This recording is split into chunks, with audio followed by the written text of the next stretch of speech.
सब तभी तय हो गया था जब हम बच्चे थे। इसमें कोई शक नहीं कि ये समय का खेल है। दोस्त है।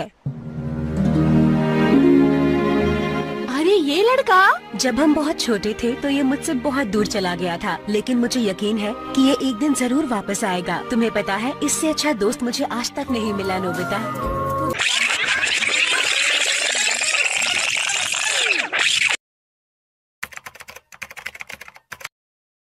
वीडियो शुरू करने से पहले कुछ चीज़ों को रिकैप कर लेते हैं। हमने जाना था कि कैसे परमैन अर्थ छोड़ के चला जाता है और परमैन को गए 9 साल भी बीत चुके होते। इन 9 सालों में सुमेरे ने खुद को इतना स्ट्रॉन्ग बना लिया होता है कि परमैन रहे या ना रहे उसे कोई फ़र्क नहीं पड़ता, लेकिन कहीं ना कहीं उसे अकेलापन तो महसूस होता था। सुमेरे जहाँ भी जाती थी उसे कोई ना कोई ऐसा मिल ही जाता था जो परमैन के बारे में जिक्र करता हो, और उससे सुमेरे को और भी ज़्यादा चोट लगती थी। सुमेरे की लाइफ बहुत ही ज़्यादा स्ट्रगलफुल रही, जिसमें सुमेरे ने बहुत कुछ सीखा और बहुत कुछ गंवाया भी है। तो चलो हम देखते हैं क्या सुमेरे परमैन से मिलेगी, या मिलेगी भी तो कब मिलेगी। क्या परमैन अर्थ पे हमेशा के लिए आ चुका है या फिर सिर्फ एक दिन के लिए है। चलो मेरे साथ इस वीडियो के और सुमेरे की लाइफ के सफ़र में। सुमेरे एक ओशन के किनारे बैठी हुई होती है और तभी पीछे से कोई आता है और कहता है, सभी लोग आज न्यू ईयर मना रहे हैं और तुम यहाँ पे बैठ के अकेली कर क्या रही हो, वो भी इतने ठंड में। तभी सुमेरे पीछे मुड़ती है तो देखते ही चौंक जाती है। उसके आँख से आंसू आने लगते हैं और वो कहती है, तुमने आने में बहुत देर करती है। तभी मित्सो कहता है, मेरे पास उसकी अच्छी खासी वजह भी है। सुमेरे मित्सो के पास जाती है और उसे देख के रोने लगती है। वो पल और वो सीन देखने लायक होता है जब दो जन एक दूसरे से मिलते हैं इतने सालों बाद। तब सुमेरे मित्सो से कहती है, तुम्हारे साथ जो भी बर्न बैंड पे हुआ वो क्या तुम मुझे बताओगे? उस टाइम तुमने मुझे आधी स्टोरी बताई थी। मित्सो कहता है, मैं तुम्हें सब कुछ बताऊंगा। और मित्सो ये भी कहना चाहता था कि वो सिर्फ एक दिन के लिए अर्थ पे आए, लेकिन जब वो सुमेरे की खुशी देखता है और उसका चेहरा देखता है तो उसे हिम्मत ही नहीं होती सुमेरे को बताने के लिए कि वो सिर्फ एक दिन के लिए ही आया है। सुमेरे मित्सो से कहती है, चलो मेरे साथ। मित्सो कहता है, कहाँ पे? सुमेरे कहती है, मेरे घर पे चलो, हम लोग न्यू ईयर मनाएंगे। मित्सो कहता है, पर बाकी सबको भी तो बुला लो। सुमेरे कहती है, मैंने पायन बूबी सबको बोल दिया। मित्सो कहता है, इतनी जल्दी? मित्सो सुमेरे कार में बैठते हैं और सुमेरे के घर की तरफ निकल जाते हैं। रास्ते में मित्सो सुमेरे को देख रहा होता है। सुमेरे कहती है, क्या हुआ, तुम मुझे ऐसे क्यों देख रहे हो? मित्सो कहता है, देख रहा हो, जो लड़की हमेशा चिड़चिड़ करती थी आज तुम शांत है और सभी की रोल मॉडल बनी हुई है। सुमेरे कहती है, तुम्हारे कहने का मतलब क्या है? मित्सो कहता है, तुम्हें याद नहीं तुम कितनी ज़्यादा टॉमबॉयज थी बचपन में? सुमेरे तभी कार रोक देती है और कहती है, मैं टॉमबॉयज थी? मित्सो कहता है, हाँ तुम थी और मैं सच्ची बोल रहा हूँ। सुमेरे कहती है, मैं कभी टॉमबॉयज नहीं थी और मैं अच्छी लड़की थी हमेशा से। मित्सो तभी सोचने लगता है। सुमेरे कहती है, तुम सोच क्या रहे हो?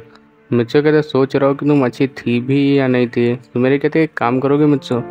मित्सो कहता है, हाँ। सुमेरे कहती है, क्या तुम मुझे अपना परमानेंट सेट दिखा सकते हो? मित्सो कहता है, पर क्यों? सुमेरे कहती है, प्लीज़ एक बार दिखाओ ना। मित्सो कहता है, तुम ऐसे बोल रही, कुछ गड़बड़ लग रही है मुझे। सुमेरे कहती है, कुछ गड़बड़ नहीं है, मुझे बस एक बार देखना है कैसा होता है अपग्रेड परमानेंट सेट। मित्सो कहता है, ठीक है ले लो। सुमेरे तब उसका परमानेंट सेट ले लेती है। फिर कुछ सेकंड बाद ही सुमेरे मित्सो से कहती है, तुम कार से 1 मिनट के लिए उतर सकते हो? मित्सो कहता है, पर क्यों? सुमेरे कहती है, प्लीज़ 1 मिनट के लिए उतरो ना। मित्सो कहता है, अभी भी मुझे कुछ गड़बड़ लग रही है। सुमेरे कहती है, कुछ गड़बड़ नहीं है, एक बार उतरो तो। मित्सो कार से नीचे उतर जाता है और तब सुमेरे मित्सो से पूछती है, अब मुझे बताओ मैं बचपन में कैसी थी? मित्सो कहता है, मैं अभी भी वही बोलूँगा, तुम टॉमबॉयज थी और तुम इतनी भी अच्छी लड़की नहीं थी जितना तुम सोच रही हो खुद को। सुमेरे बोलती, तो फिर ठीक है, बाय बाय। मित्सो बोलता है, इसका क्या मतलब? सुमेरे तभी कार लेती है और वहाँ से चली जाती है। मित्सो कहता है, अरे रुको, मेरे लिए रुको, मैं अकेले रह गया। सुमेरे कहती है, पैदल आओ घर तक। मित्सो कहता है, मुझे तुम्हारे घर का रास्ता भी नहीं पता। सुमेरे कहती है, किसी से पूछ लो, सबको पता होगा। मित्सो कहता है, अरे तुम अच्छी लड़की थी। सुमेरे तब तक निकल चुकी होती है। अब मित्सो वहीं पे हंसने लगता है, वो बहुत ज़्यादा हंस रहा होता है और रोड पे भी नीचे गिर जाता है। मित्सो इतना हंस रहा होता है कि उसकी हंसी की आवाज़ सुमेरे को भी सुनाई दे रही होती है। सुमेरे तभी कार रोकती है और कहती है, कहीं ये पागल तो नहीं हो गया, मुझे देखने जाना होगा। फिर सुमेरे उसे देखती है तो हंस रहा होता है। मित्सो फिर हंसते हुए कहता है, अच्छा हुआ मैं आया एक दिन के लिए सही। सुमेरे लेकिन ये सब नहीं सुन पा रही होती है। मित्सो को देख कर सुमेरे को भी हंसी आ जाती है और सुमेरे भी हंसने लगती है। मित्सो कहता है, वो बिल्कुल भी नहीं बदली, बचपन में जैसी थी वैसे ही है, अभी भी टॉमबॉय सी है, लेकिन मेरे साथ ही सिर्फ, और किसी के साथ नहीं। और मित्सो कहता है, ये अच्छा भी है। फिर सुमेरे भी मित्सो के लिए यही कहती है कि वो बिल्कुल भी नहीं बदला और दोनों ही बहुत ज़्यादा खुश होते हैं। उन दोनों के लिए ये पल बहुत ही अलग होता है कि वो दोनों ने एक दूसरे से 9 साल बाद लड़ाई की थी होती है। ये पल तुम लोग सोच ही सकते हो क्या होगा उन दोनों के लिए। फिर सुमिरे मित्सो के पास जाती है और कहती है अगर तुम बात मान लो तो मैं आने दूंगी तुम्हें। मित्सो कहता है कौन सी बात। सुमिरे कहती है मान लो कि मैं सबसे अच्छी हूँ और मैं टॉमबच नहीं थी। मित्सो कहता है ये तो मान सकता हो तुम सबसे अच्छी हो, लेकिन टॉमबच नहीं थी इसमें थोड़ा डाउट है मुझे। डाउट ही नहीं, थोड़ा श्योर हो कि तुम हमेशा टॉमबच ही थी। सुमिरे कहती है हाँ ये बात तो मुझे ही पता है, चलो अंदर आ जाओ। और सुमिरे मित्सो को वहाँ पे सोच भी नहीं सकती थी, क्योंकि अगर कोई देखेगा इतना बड़ा बिजनेसमैन यहाँ पे कर क्या रहा है। तुमने प्रीवियस वीडियो देखा होगा तो तुम्हें पता ही होगा, लेकिन मित्सो को अपने रोबोट के बारे में कुछ भी नहीं पता। सुमिरे और मित्सो सुमिरे के घर पे पहुँच जाते हैं। दोनों जैसे ही पहुँचते हैं उससे पहले ही सुमिरे के मोम डैड के सामने मित्सो, पायन, बुबी तीनों ही होते हैं। लेकिन जैसे सुमिरे के मोम डैड दोनों मित्सो को एक ही जगह पे देखते हैं और यूकी भी दोनों मित्सो को एक ही जगह पे देखती है, वो तीनों ही बेहोश हो जाते हैं। आखिर दो मित्सो आए कहाँ से। लेकिन वो तीनों तो मित्सो को गले लगाने में बिजी होते हैं, उन लोगों को कोई देख ही नहीं रहा होता है। मित्सो उन लोग से मिलकर बहुत ज़्यादा खुश होता है।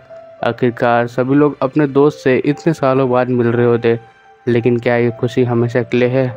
मित्सो का अभी भी मन कर रहा होता है सभी को बता देने के लिए कि वो सिर्फ एक दिन के लिए आए, और उनकी खुशी देखने के बाद मित्सो को हिम्मत ही नहीं होती।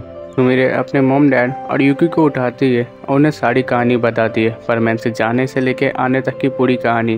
फिर वो लोग सुनने के बाद भी इमोशनल हो जाते हैं। यूकी को कभी पता ही नहीं था कि परमैन ही मित्सो है और मित्सो ही परमैन है, लेकिन सुमिरे को पता था।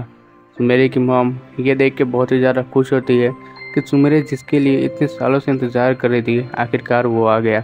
लेकिन जब सुमिरे की मॉम मित्सो को देखती है तो मित्सो थोड़ा उदास सा होता है और वो समझ जाती है कुछ तो गड़बड़ है। तभी सुमिरे की मॉम मित्सो से कहती है मुझे तुमसे कुछ अकेले में बात करनी है मित्सो। मित्सो कहता है क्यों नहीं मॉम। फिर मित्सो वहाँ से चला जाता है और सुमिरे की मॉम से पूछता है क्या बात है। फिर सुमिरे की मॉम कहती है क्या तुम यहाँ पे कुछ दिनों के लिए ही आए हो।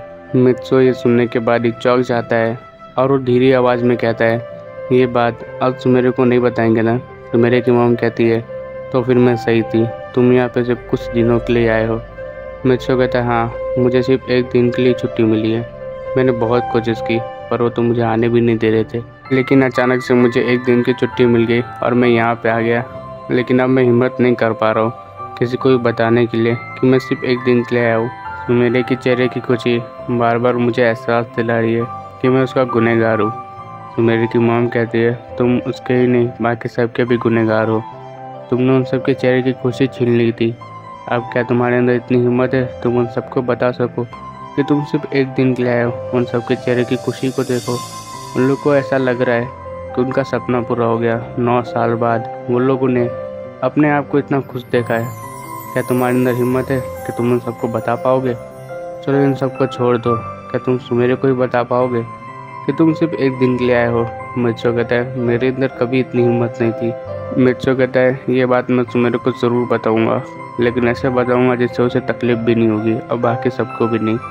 मेरे पास एक प्लान है। सुमेरे की मम कहती है क्या सच में तुम्हारे पास एक प्लान है। देख के तो नहीं लग रहा क्योंकि तुम खुद रो रहे हो। तुम इन सब से बिछड़ने का दर्द सहन नहीं कर सकते, तुम इन सब के साथ रहना चाहते हो। मित्सो कहता है हाँ मैं सुमेरे अपने दोस्त अपनी फैमिली के साथ रहना चाहता हूँ। हमेशा से मेरा यही सपना रहा है और इस सपने को ही मैं जीता आया हूँ। बर्डमैन पे इन लोगों ने तो मुझे ताकत दी, वरना मैंने तो कब की हार मान ली थी।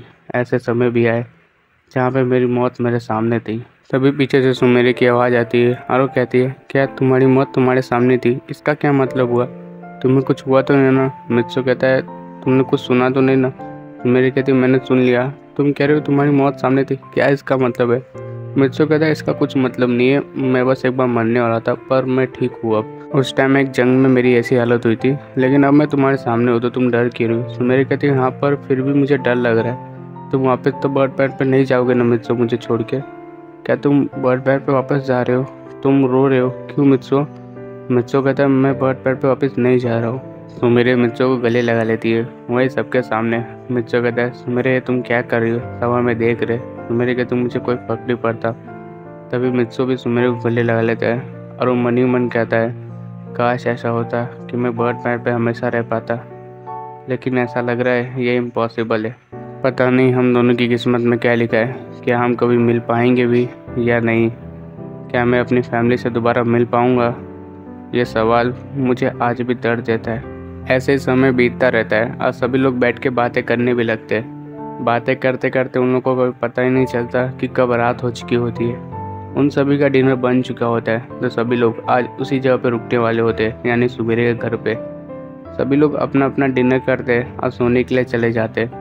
लेकिन मित्सो अभी भी छत पे होता है, क्योंकि उसे पता है उसे अभी जाना है। 12 बजे रात तक में उसे बर्ड पैर पहुँचना है। पर वो सुमेरे को कैसे कहे कि वो जा रहा है, उसके अंदर हिम्मत ही नहीं होती ये कहने की। तभी सुमेरे पीछे मित्सो के आती है और कहती है, तुम यहाँ पे कर क्या रहे हो, अभी तो सभी लोग सोने गए थे ना। मित्सो कहता है, बस अपनी अर्थ के तारों भरे आसमान को देख रहा हूँ, हमारी पृथ्वी कितनी सुंदर है ना सुमेरे। सुमेरे कहती है, हाँ हमारी पृथ्वी बहुत ज़्यादा सुंदर है। मित्सो कहता है, कभी मैंने सोचा नहीं था मैं इसे देखने के लिए इतना तड़पूंगा।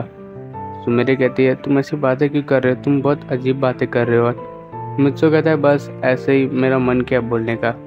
सुमेरे मित्सो वहाँ पे बैठ जाते और आसमान की तरफ देखने लगते।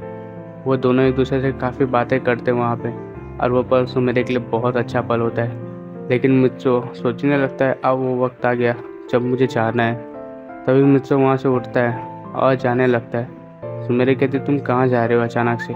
मित्सो कहता है, मुझे जाना होगा। सुमेरे कहती, कहाँ पे। मित्सो कहता है, सोने के लिए। और जैसे ही मित्सो वहाँ से थोड़ी दूर चला जाता है, वो कहता है, सुमेरे ये याद रखना, मैं तुम्हें हमेशा पसंद करता हूँ और हमेशा करता रहूँगा, चाहे हम कितने भी दूर क्यों ना रहें। सुमेरे कहती, तुम ऐसे क्यों बोल रहे हो। मित्सो कहता है, बस ऐसे बोलने का मन किया मेरा। फिर वहाँ से मित्सो चला जाता है सोने के लिए और सुमेरे भी वहाँ से चली जाती है। जब रात के लगभग 12 बज रहे होते तब हम देखते हैं सुमेरे सो रही होती है और उसके कमरे में कोई आता है और वो कहता है, सुमेरे अलविदा, और वहाँ पे एक लेटर रखता है और वहाँ से चला जाता है। तभी रास्ते में उसे वहाँ पे सुमेरे के मॉम डैड मिलते हैं और वो कहते हैं, तो तुम जा रहे हो। मित्सो कहता है, हाँ मॉम डैड मैं जा रहा हूँ। सुमेरे की मॉम कहती है, तुम हमें मॉम डैड बोल रहे हो। मित्सो कहता है, मुझे माफ़ करना, पर लगता है आदत सी हो गई है। सुमेरे की मॉम कहती है, तो तुम कब आओगे अब। मित्सो कहता है, मुझे नहीं पता मैं वापस कब आऊँगा, बस एक वादा चाहता हूँ आपसे। सुमेरे की मॉम कहती है, बोलो। मित्सो कहता है, क्या आप सुमेरे को मेरी कमी कभी भी महसूस नहीं होने देंगी। सुमेरे को ऐसा लगना चाहिए कि मैं उसके साथ ही हूँ। आप लोग उसे इतना बिजी रखिए कि उसे मेरी याद कभी आए ही ना। क्या पता है ये बात मैं आखिरी बार बोल रहा हूँ, क्या पता वो आखिरी जंग में मेरी मौत हो जाए, तो सुमेरे को ऐसा लगना नहीं चाहिए कि उसने किसी चीज़ को खो दिया है। उसे ऐसा लगना चाहिए उसके साथ जो था वो हमेशा से ही है। और ये कह के मित्सो वहाँ से चला जाता है। सुमेरे की मॉम डैड बहुत ज़्यादा खुद पे गर्व करते हैं कि उन्होंने ऐसे बच्चे को जन्म दिया, क्योंकि किसी का इंतज़ार करना कितना मुश्किल होता है कोई जान भी नहीं सकता या कोई सोच भी नहीं सकता। मित्सो को गए काफ़ी घंटे बीत चुके होते हैं और अब सुबह भी हो चुकी होती है, लेकिन सुमेरे आम दिन के मुकाबले बहुत ही जल्दी उठ जाती है।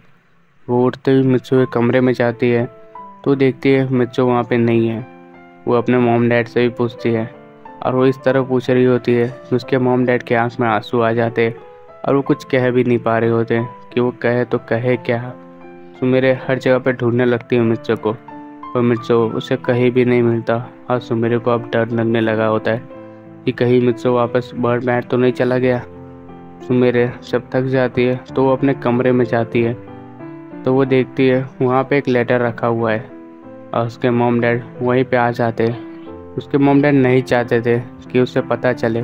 सुमेरे जैसे लेटर खोलती है वो समझ जाती है कि ये लेटर किसकी तरफ से आया है। सुमेरे वो लेटर को पढ़ने की हिम्मत नहीं कर पा रही होती है। उसे समझ नहीं आ रहा होता है कि वो लेटर को पढ़े या ना पढ़े। उसके हाथ काँप रहे होते हैं, वो रियलिटी को एक्सेप्ट करने के लिए रेडी भी नहीं होती। वो वहीं पे रोने लगती है। उसके मॉम को सुमेरे लेटर देती है और कहती है, क्या मॉम आप ये मेरे लिए पढ़ सकती है। सुमेरे की मॉम लेटर पढ़ने लगती है और उस लेटर में लिखा होता है, सुमेरे मैं मित्सो बोल रहा हूँ। अब मुझे एक दिन की छुट्टी मिली थी, वो भी न्यू ईयर के दिन। फिर अगले दिन मुझे जाना था।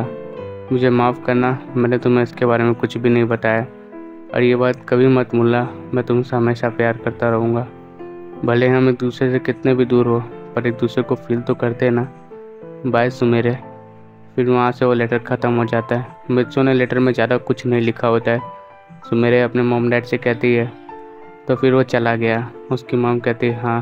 तभी सुमेरे गुस्सा हो जाती है और वो कहती है उसकी हिम्मत कैसे हुई मुझसे दूर जाने की दोबारा, और मुझे बताने की भी नहीं। वो अगली बार आएगा तो मैं उसे बहुत मारूंगी, बहुत। वो बचेगा नहीं मेरे हाथ से।